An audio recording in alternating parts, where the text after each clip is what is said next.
You ever have one of those moments where the light just stops you? I was walking down a wooded pathway. It was starting to get darker and a light rain started. Coming up the other way was a woman with an umbrella, a bright yellow umbrella. I immediately knew that that umbrella would be a nice contrast to the dark woods. So as she passed me, I grabbed my camera, turned around, and took this picture. This is what I saw in my mind. That, for me, is being a photographer. So how do you see as a photographer? No, it's not like that. You don't have to have fancy camera gear to see as a photographer. The best camera in the world is the one that you have with you. I'm not going to carry my expensive camera around everywhere I go, but I will carry my smartphone, and that smartphone has managed to take a number of good photos for me. You don't have to stick with using your smartphone. You can use any sort of camera, just know how to use it.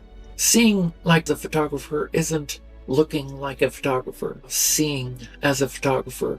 And seeing as a photographer, when you get to that point, you are seeing the world through the lens, even when you don't have the camera with you. You may be driving along and you imagine a 4x3 frame around the scene that you're looking at, thinking, that could be a good picture. You may not be able to stop and get that picture. Nevertheless, when you really start seeing as a photographer, you don't stop. It ingrained in your mind what the camera can do and what you can do with it. This is one of those lessons I wish someone had told me earlier. You don't need a fancy camera to start seeing like a photographer. Photography doesn't begin with a shutter click.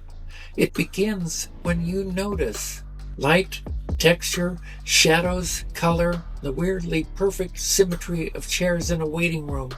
Even when I'm just running errands, some part of my brain is always quietly cropping, framing, adjusting the imaginary exposure in my mind. That's not magic, that's habit, and it can be taught. When you're starting out, you're often tempted to include everything. But the best photos often come from asking, what can I leave out of this frame, out of this picture? How can I make it a stronger image?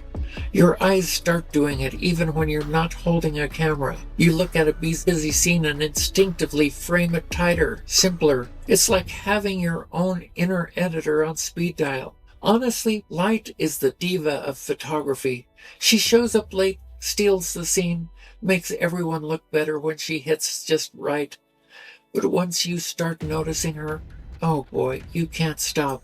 You'll catch golden hour sneaking into your laundry room, or the glow from a neon sign turning a rainy sidewalk into abstract art. I've carried everything from full-frame DSLRs to vintage film cameras, but most of the time, it's this. My iPhone is the camera that I always have with me that saves the day. Because when inspiration strikes, you don't always have your Sony A7R4 around, but you do have this. These moments aren't always perfect, but they're true.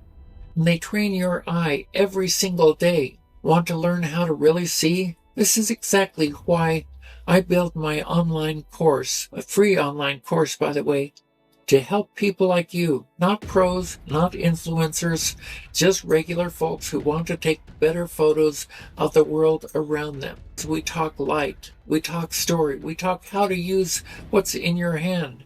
Yes, that smartphone, and train your eye to see like a photographer. Once you can master taking good photos with a smartphone, you can absolutely apply the same material that you learn to an expensive DSLR camera. So here's my question for you. What's something you noticed today? A shadow? A reflection? A beam of light that made you wish you had a camera? Tell me in the comments. I'd love to hear what catches your eye and your mind when no one else is looking. And hey, if you're ready to learn how to turn those moments into beautiful, meaningful photos, come join our free community on School and join the free course on smartphone photography. It's free. Links in the description, because once you see like a photographer, you'll never stop seeing.